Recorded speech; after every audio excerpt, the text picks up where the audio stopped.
बिस्मिल्लाहिर्रहमानिर्रहीम। अस्सलाम वालेकुम नाजरीन। कश्मीर क्राउन पर आप हैं इनामुल हक के साथ और आज हम बात करेंगे ज़िला तरक्याती कमिश्नर बांडीपुरा जनाब डॉक्टर उवैस अहमद के साथ, और इनसे ज़िला की तामीर और तरक्की के हवाले से कई एक सवालात करेंगे हम, क्योंकि लोगों की जो उम्मीदें हैं, लोगों की जो शिकायतें रहती हैं, उनका इजाला जो है वो डिस्ट्रिक्ट डेवलपमेंट कमिश्नर ही करते हैं।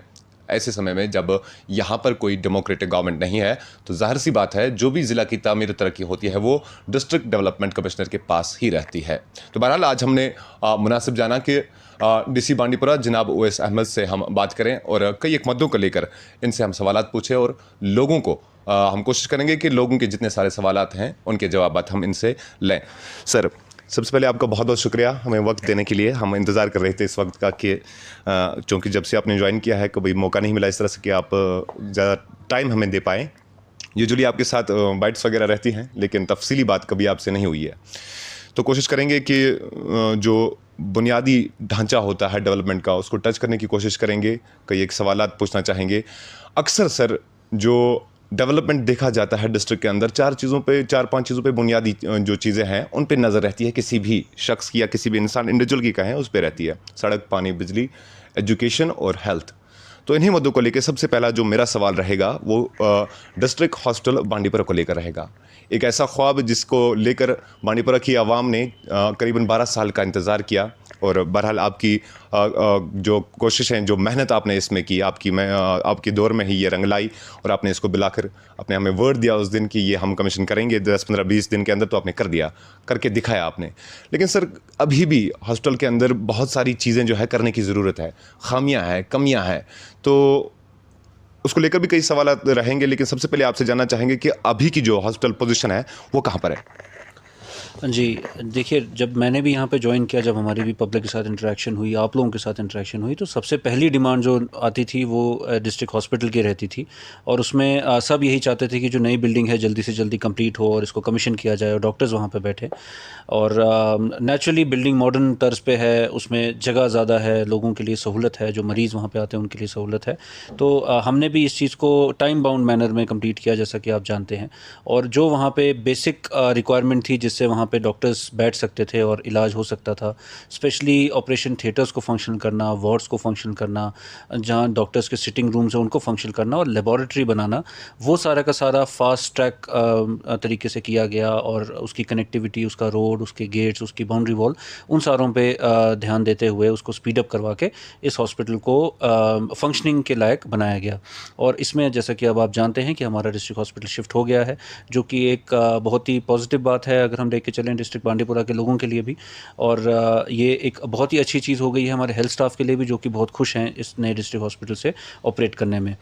अब जो आप खामियों की बात कर रहे थे या जो आप फिनिशिंग टचेस की बात कर रहे थे, तो वो आई एग्री कि कुछ एक फिनिशिंग टचेस रहते हैं और कुछ काम अभी चल भी रहा है, जैसे लिफ्ट इंस्टॉल हो रही है और कुछ हमारा बाहर का जो ब्यूटिफिकेशन वर्क है, कुछ क्लैडिंग की अगर हम बात करें, पेंट की बात करें, तो वो सब चीज़ें, कुछ एक चीज़ें चलती रहेंगी। लेकिन वो चीज़ें किसी भी तरह से हमारे ऑनगोइंग ऑपरेशंस को डिस्टर्ब नहीं करेंगी। और इन फ्यूचर भी ऐसा हो सकता है कि हॉस्पिटल में कुछ एक चीज़ों की ज़रूरत हो तो कंस्ट्रक्शन वर्क और ये चीज़ें ऐड ऑन होती रहती हैं, उसकी दिक्कत नहीं है। बट हाँ, पेशेंट्स को इसकी दिक्कत ना हो, एक हमारे पास ऑल्टरनेट हर एक चीज़ वहाँ पे मौजूद है। कहीं पे भी कुछ ऐसा नहीं है कि किसी वजह से कोई पेशेंट की किसी सर्विस में कोई कमी हो रही हो। इनफैक्ट हमारा मेन फोकस ये था कि हमारे ओटीज़ फंक्शनल हो जाएं, जो कि पूरी तरह से हो गए। इक्विपमेंट जो उसके आने थे वो आ गए, कुछ जगहों पर रुकावटें आई, लेकिन हमने कोशिश की कि कोविड की रिस्ट्रिक्शंस के बावजूद जो मटेरियल हमने किस तरह से जम्मू से यहाँ पहुँचाया, और काफ़ी सारे लोगों ने हमें उसमें साथ दिया। जो एग्जीक्यूटिव एजेंसी है उसने भी कोशिश की अपनी तरफ से पूरी तरह से इसको कंप्लीट करने की। तो अब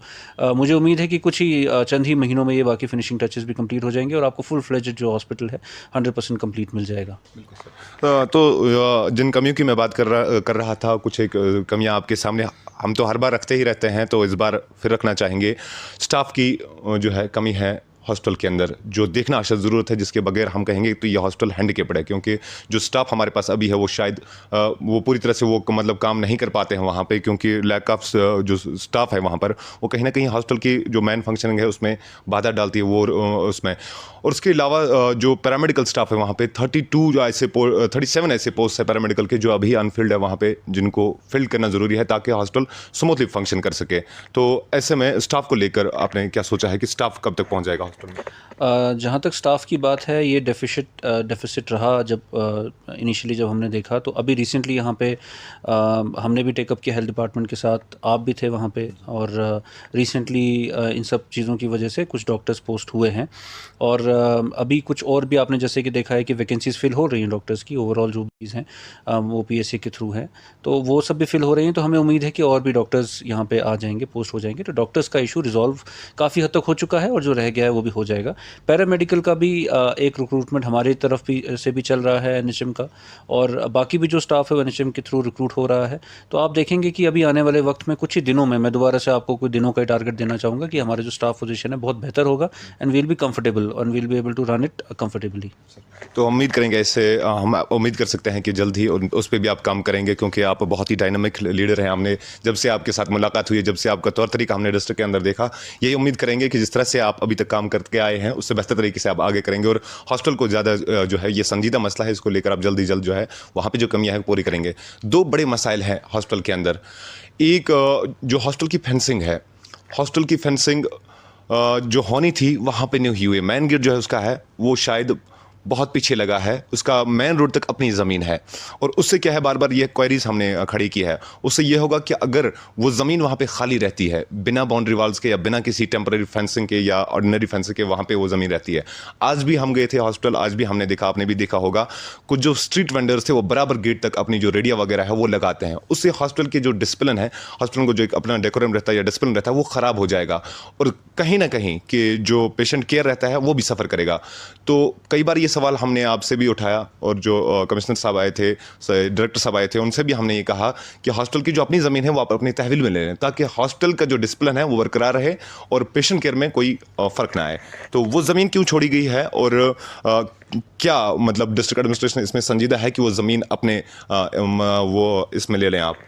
ज़मीन छोड़ी नहीं गई है, हमें बाउंड्री वॉल उस तरह से बनाई जाती है कि दो गाड़ियाँ, एटलीस्ट दो एम्बुलेंस बड़ी गाड़ियाँ आराम से क्रॉस कर सकें, तो उसी हिसाब से वहाँ पे जगह रखी गई है। फेंसिंग डीपीआर का पार्ट है, जैसे कि मैंने आपको बताया ऑनगोइंग काम चल रहे हैं, तो इसकी फेंसिंग भी करके इसको भी इस तरह से क्लोज़ किया जाएगा कि गाड़ियाँ भी मूव कर सकें और कोई इलीगल इंक्रोचमेंट भी वहाँ पे ना हो। तो fencing is already part of DPR, that will also be done. तो सर इसके अलावा सैनिटेशन आपने देखा होगा हॉस्टल का जो है, तो हमें लगता है हमारी अकल के मुताबिक वो फेल है। फेल इसलिए है क्योंकि आज भी जब हम हॉस्टल के अंदर गए तो छत बहुत जगह पे टपक रही थी, और उसके साथ साथ जो है उन कमरों के अंदर, हम कहेंगे वार्ड्स के अंदर जो है बू आ रही थी किसी चीज़ की, तो वो बदबू जो वहाँ पे आ रही थी उससे पेशेंट केयर सफ़र हो रहा है। साथ ही साथ जो टॉयलेट्स वगैरह वहाँ पे है, उसको जो वाटर आउटफ्लो जो है, आउटफ्लो जो जाता है उसका, वो उसको बैक पुश करता है। हमने कई बार हाउसिंग बोर्ड से भी ये क्वेश्चन उठाया कि जनाब आपकी जो ट्रंच है वो अभी भी भरे पड़े हुए हैं, आपके ट्रंच शायद फेल हो गए हैं, उस वजह से जो फ्लो है वो पूरा वापस आ जाता है बाथरूम में, निकल ही नहीं पाता है। उससे क्या होता है, अस्पताल की जो सफाई है वो मेंटेन नहीं रह पाती है। आज भी हमने देखा, हालांकि वहाँ पे जो सैनिटेशन जो जिस पे लगे हैं वो कर्मचारी वहाँ पे लगे हुए हैं, वो अपना काम बखूबी कर रहे हैं, लेकिन पूरी तरह से ख्याल नहीं रख पाते हैं उसका, क्योंकि बार बार वो चीज़ उसमें जो है दिक्कत पैदा करती है। जैसा कि आपने स्टार्ट में ही बोला कि 10-12 साल से ये हॉस्पिटल एक सपना रहा है लोगों के लिए, और काफ़ी टाइम से आप जानते हैं कि इसमें कंस्ट्रक्शन का काम चल रहा था, तो कुछ एक माइनर रिपेयर की ज़रूरत पड़ जाती है बिल्डिंग को इतने टाइम में। जैसे आपने सीलिंग की बात की, तो मैंने भी ये चीज़ देखी, और हमने हाउसिंग बोर्ड से भी टेकअप किया है, बट जब तक हाउसिंग बोर्ड अपने प्रोसीजर्स के थ्रू ये करवाते हैं, तब तक इमीडिएटली जो इमरजेंसी जहाँ जहाँ पे ज़रूरत है, तो हमने एक्सियन आरएनबी को डायरेक्ट किया है कि वो इमरजेंसी तौर पे उसको ठीक करें। और सिर्फ यही ठीक करने पे नहीं है, कुछ जगहों पे हमें जैसे मैं आपको बताऊंगा, कुछ जगहों पे कैबिन्स बनाने की ज़रूरत है, कुछ जगहों पे कुछ और एडिशन की ज़रूरत है जो इमीडिएटली ज़रूरत है। तो विदाउट वेटिंग फॉर एनीवन हम कोशिश ये कर रहे हैं कि एग्जीक्यूटिव एजेंसी को बता रहे हैं कि इसको अर्जेंट बेसिस पे, बिकॉज हॉस्पिटल ने फंक्शन करना है, वहाँ पे पेशेंट्स हैं, और मौसम को भी देखते हुए कुछ जो ज़रूरत है वो हम यहाँ से भी ऑगमेंट कर रहे हैं। और जो सैनिटेशन की आपने बात की, हमारे नोटिस में लाया गया, हमने टेकअप किया है एग्जीक्यूटिव एजेंसी के साथ कि इसको रिपेयर किया जाए, और जब तक इसको रिपेयर नहीं किया जाता है तब तक हम इंश्योर करेंगे कि ये काम हम कंप्लीट नहीं मानेंगे जो हॉस्पिटल का है, और जब तक ये पूरी तरह से चीज़ें, छोटी छोटी चीज़ें फंक्शनल नहीं हो जाती हैं। तो ये आप इसके लिए आप ये बेफिक्र रह सकते हैं कि हम लोग इस पर we are on the job, और हम ये कोशिश करेंगे कि ये हमारा जल्दी से जल्दी पूरी तरह से फंक्शनल हो, तभी हम इसको पूरी तरह से कंप्लीट मानेंगे। चलिए सर, बढ़ते हैं अगले टॉपिक की तरफ, अगले मुद्दे की तरफ, और वो देखेंगे मैगडमाइजेशन। लास्ट ईयर आपने कितना मैगडमाइज किया है डिस्ट्रिक्ट के अंदर, और अगले साल में क्या कुछ टारगेट रहेगा? मैं आपको बताना चाहूँगा कि ये जो साल था, स्पेशली जब से मैंने ज्वाइन किया, तो कोविड की वजह से हमारा जो काफ़ी फाइनेंशियल ईयर था मार्च के बाद से ही वो इफ़ेक्टेड रहा। और उसकी वजह से लेबर का भी इशू था और बाकी चीज़ें भी थी, और लॉकडाउन भी था और रिस्ट्रिक्शंस थी अलग अलग तरह की, जिस वजह से काम नहीं हो पा रहा था। But immediately after joining we ensured कि हमारे डेवलपमेंटल काम क्योंकि रिज्यूम हो चुके थे तब तक, तो वो थोड़ा सा पेस पकड़े।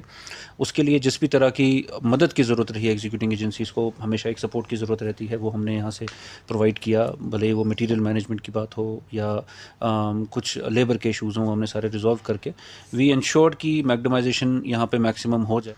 सर, आपकी जो एडमिनिस्ट्रेशन में एक चीज़ हमने देखी है, ये मैं आपकी खुशामद नहीं कर रहा हूँ, बल्कि यह वो हकीकत है जो मैंने आपके पीरियड के दौरान पाई है।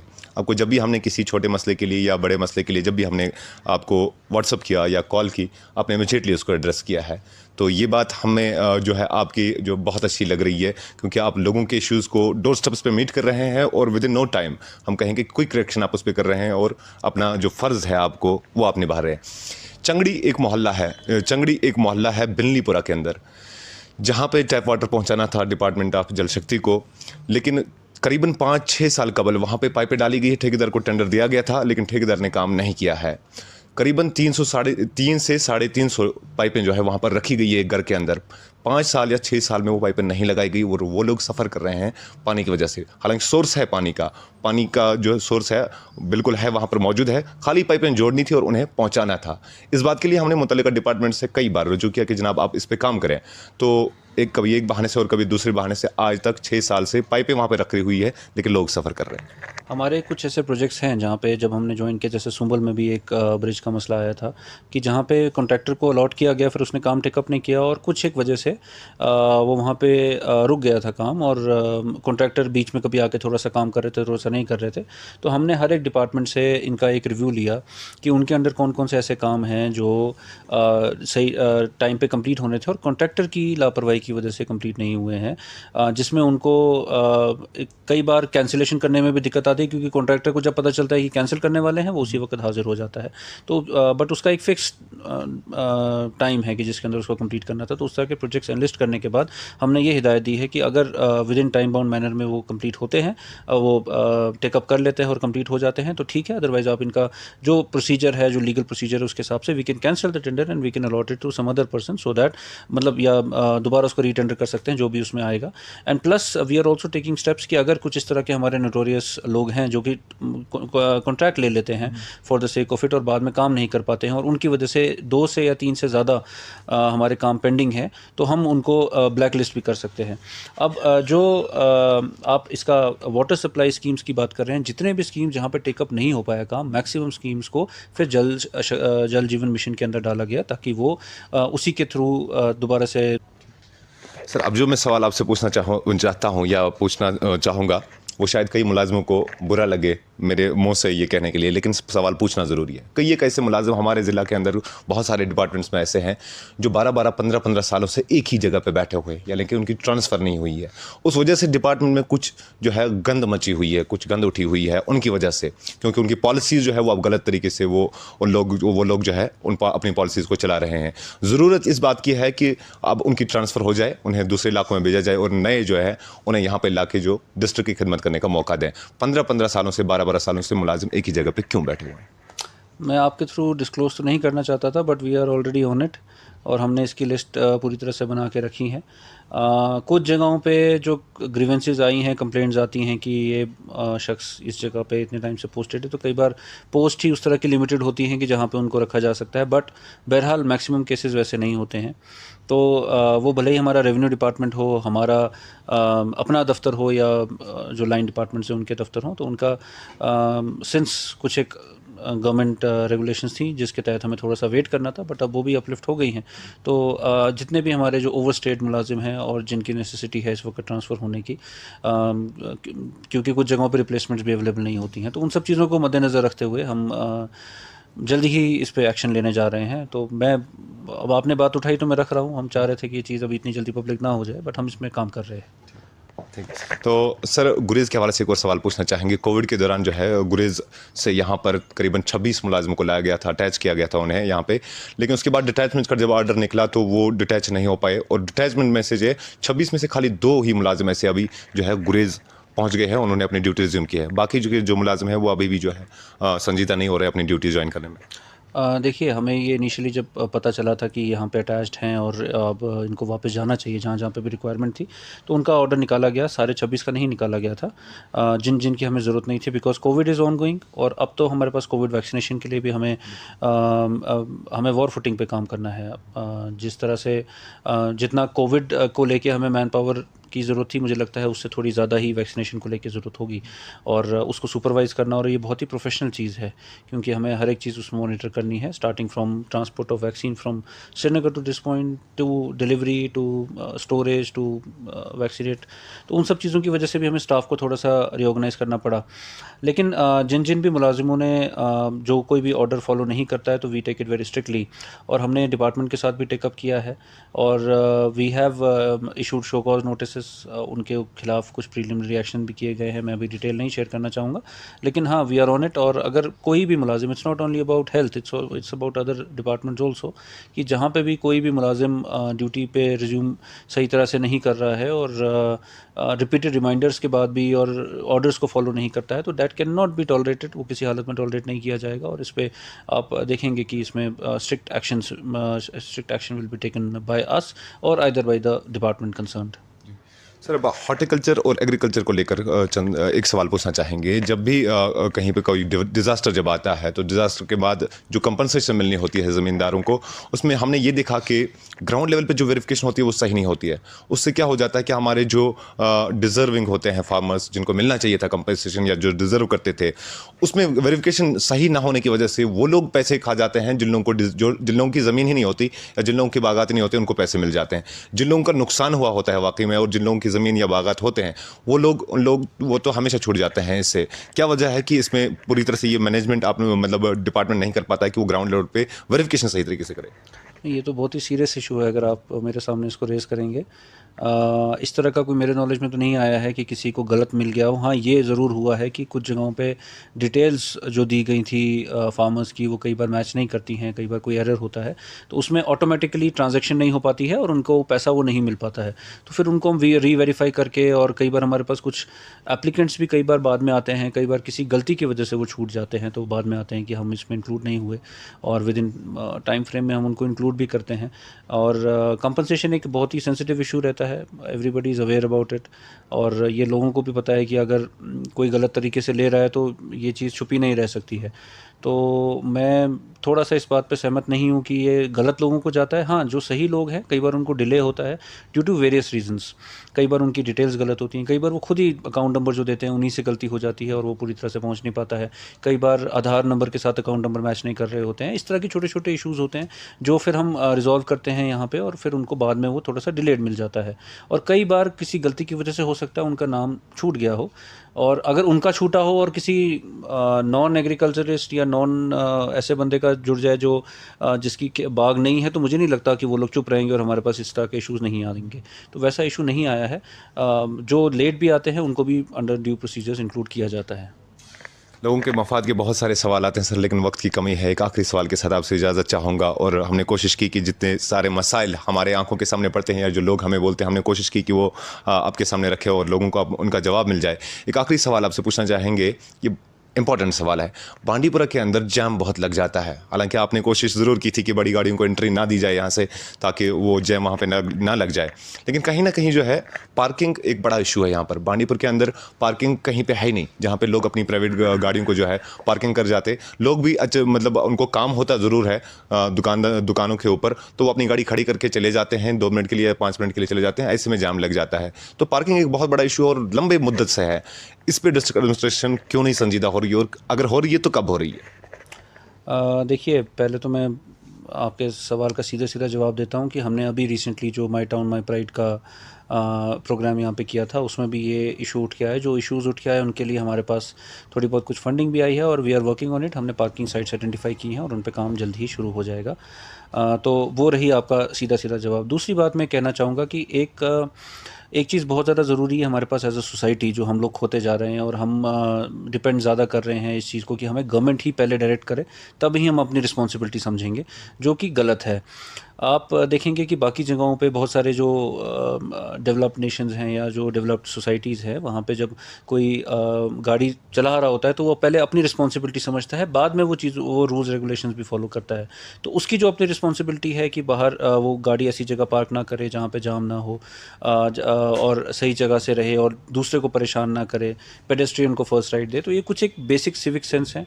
हम रोड सेफ्टी वीक भी कर रहे हैं, जिसमें यही चीज़ें हम लोगों को थोड़ा सा बताना चाह रहे हैं। और मैं आपके ज़रिए भी ये लोगों को बताना चाहूँगा कि इट्स नॉट ओनली अबाउट सिर्फ एक गाड़ी चलाने की बात नहीं है, और भी बाकी चीज़ों में मैं वेस्ट डिस्पोजल की बात करूँगा। मैं इसी तरह से जो बहुत सारे हमारे जो कंज्यूमर्स हैं जो सर्विसेज लेते हैं उनके लिए पे नहीं करते, मैं उनकी बात करूँगा कि हालांकि हम we are taking action on that. हम रॉन्ग पार्किंग के लिए फ़ाइन्स भी करते रहते हैं, हमारे पास वो भी डेटा आता है, तो डेली वो भी हमारे पास फ़ाइन्स भी आ रहे हैं। हम लोग जो जिनके घर में जो गैर कानूनी तौर से जिन लोगों ने बिजली का कनेक्शन ले रखे हैं या जो इलीगली उसको बाईपास करने की कोशिश करते हैं मीटरिंग सिस्टम को, हमने उनकी कुछ लोगों की बिजली भी कट की है, फ़ाइन्स किए हैं। जिन लोगों ने अननेसेसरीली और किसी तरह से, मैं अब कोविड के दौरान की बात करूंगा कि जिन्होंने वॉयलेट करने की कोशिश की कुछ चीज़ों को, तो वहाँ पे भी फ़ाइन किए गए। But fine should be something जो कि सेकेंडरी हो, प्राइमरी होना चाहिए कि लोगों को खुद अपनी सोशल रिस्पॉन्सिबिलिटी समझनी चाहिए, क्योंकि ये टाउन जो है और जो ये पूरा डिस्ट्रिक्ट है ये इन्हीं का है, और इन्हीं को इसको इस तरह से डेवलप करके चलना है, लोगों को इसको इस तरह से साथ में एज अ सोसाइटी डेवलप करके चलना है कि इसमें दिक्कतें कम हो। तो मैं ये भी गुजारिश करूँगा कि आपके ज़रिए कि जो जिन लोगों के पास भी गाड़ियां हैं वो इस चीज़ का ध्यान रखें कि जो डेजिग्नेटेड पार्किंग स्पेसेस हैं वहीं पे इसको रखें, जहाँ पे ज़रूरत नहीं है। कई बार आप देखते हैं कि किसी का घर पास में ही है, अब गाड़ी आ गई है सबके पास, तो लोग एक बंदा भी गाड़ी निकाल के चला जाता है और मार्केट में जाता है जहाँ ज़रूरत नहीं है, जहाँ आप थोड़ा सा चल सकते हैं या जहाँ पर आप थोड़ा सा पब्लिक ट्रांसपोर्ट यूज़ कर सकते हैं, वहाँ पर उसको यूज़ करिए। हमारी तरफ से जो एक्शंस हैं, हमने 2 साइट्स आइडेंटिफाई की हैं टाउन एरिया में जो पार्किंग के लिए हैं। We were looking into mechanised parking also, but वो फिजिबल नहीं हो पाया, उसका कॉस्ट बेनिफिट एनालिसिस किया जाता है। बट हाँ, दूसरी सिंपल पार्किंग्स हम बना रहे हैं। उसके साथ साथ हमने कुछ एक हमारे पास वेकेंट लैंड है जहाँ पे भी वहाँ पे भी हमने आइडेंटिफाई किया। प्लस सबसे बड़ी बात थी, अगर हम गाड़ी उठाते हैं, किसी ने रॉन्ग पार्क किया और हमें लिफ्ट करना है या हमें फ़ाइन करना है या वो नज़र नहीं आ रहा है हमें बंदा, उसको उठाना है, तो वो कौन सी जगह होगी, तो उसके लिए भी हमने एक यार्ड आइडेंटिफाई किया है। तो बहुत जल्द ही आप कुछ बहुत सारे चेंजेस देखेंगे। हमारी तरफ से फ़ाइन भी रहेगा, हम लोग अपनी तरफ से पूरी कोशिश करेंगे कि वायलेशंस ना हो, लेकिन लोगों को भी अपनी ये जिम्मेदारी समझनी है, और सिर्फ इसी में नहीं, हर एक डिपार्टमेंट के लिए उनको अपनी ज़िम्मेदारी समझनी है और अपना भी जो फ़र्ज़ है वो भी निभाना है। चलिए सर, आपको सबसे पहले आखिरी पर मुबारकबाद देना चाहेंगे जो काम आपने स्नो के अंदर किया है, जिस तरह से आपकी टीम रिस्पॉन्सिव रही, आपके जो कंट्रोल रूम इस्टेब्लिश थे उन्होंने जिस तरह से रिस्पॉन्ड दिया लोगों को, उसके लिए आपको मुबारकबाद देना चाहेंगे। फाइनली अभी हमें बताइए कि कुछ एक रोड जो है अभी बचे हुए हैं जिनकी स्नो क्लियरेंस नहीं हुई है, कब तक हो जाएगी? बहुत ही कम ऐसे रोड रह गए हैं। 100% हमारे प्रायोरिटी 1 रोड्स हैं और 95% हमारे प्रायोरिटी 2 रोड्स अभी हो चुके हैं कंप्लीट। और मैं ये 2 दिन बाद की बात कर रहा हूँ बर्फ़ से, तो ये एक आप अपने आप में भी, कल तक हमारे प्रायोरिटी 1 रोड सारे हो गए थे। तो ये बहुत ही बड़ी अचीवमेंट है। मैं मुबारकबाद देना चाहूँगा पूरी टीम को। हमारे जो मैकेनिकल इंजीनियरिंग डिपार्टमेंट है, RNB है, PMGSY है। In fact PMGSY, normally PMGSY roads सबसे एंड में क्लियर होती थी और हमारे यहाँ पे they were the first to complete snow clearance on their roads. और ये हमारा तो ये भी दिखाता है कि रूरल कनेक्टिविटी को हम कितनी तवज्जो देते हैं। तो अभी हमारी कुछ एक रोड्स रह गई हैं जो हायर रीचेज़ में हैं, जिनमें हमें स्नो कटर्स की ज़रूरत पड़ी या जहाँ पे ज़्यादा स्नोफॉल है। तो वो भी 1.5-2 किलोमीटर का स्ट्रेच एक जगह है, और मेरे ख्याल से एक और जगह 2 या 3 किलोमीटर का स्ट्रेच रह गया है, उसकी जगह मैक्सिमम क्लियर है। तो बहुत ही कम समय में हमने कोशिश की कि जितने सारे मसाइल लोगों ने हम तक पहुंचाए थे और हमने वो ज़िला तरक्याती कमिश्नर बांडीपुरा के पास पहुंचाए, और हम उम्मीद करेंगे कि जो सारे मसाइल हमने इन तक रखे हैं उन पे ये काम करें और संजीदगी से काम करें और लोगों के जो मसाइल है वो हल हो जाए। मुझे फ़िलहाल दीजिए इजाज़त, आप देखते रहिए कश्मीर क्राउन। मुल्क किस तमीर से तरक्की मज इश्तराक तुहंदिस प्रत कदमस पे तुहंद हम सफर कश्मीर टर्बो TMT सरी चाहे बुनुलीतन या तूफान महफूज रूजू तो तो तुहुंद मकान पान नयो तुहुंद पनुन कश्मीर टर्बो TMT सरिये trust and reliability. Pearls food लेकर आए हैं असॉर्टेड कुकीज, निहायती क्रिस्पी और क्रंची, टेस्ट में इतना डिलीशियस कि एक बार खाओगे तो बार बार चाहोगे। प्योर गुंदम और बेहतरीन अज्जा से हाइजेनिक माहौल में तैयार किया है असॉर्टेड कुकीज। आज ही ट्राई करें पर्ल्स बाइट असॉर्टेड कुकीज। किसी भी क्वारी के लिए राब्ता करें pearls food industry, industrial estate Sopore, call 7780933043।